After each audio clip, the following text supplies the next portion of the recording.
Всем здрасте, любители печей, увлекаешься и увлеченные, а также случайные зрители, подписчики канала и все остальные.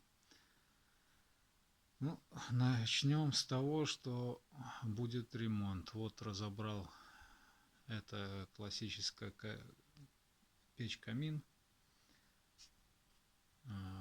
Было неправильно сделано, тут как бы разрушился зуб, следовательно просела стенка и сопутствующие проблемы, короче, чуть поддымление. Но в дальнейшем покажу, как буду делать и решать эту проблему.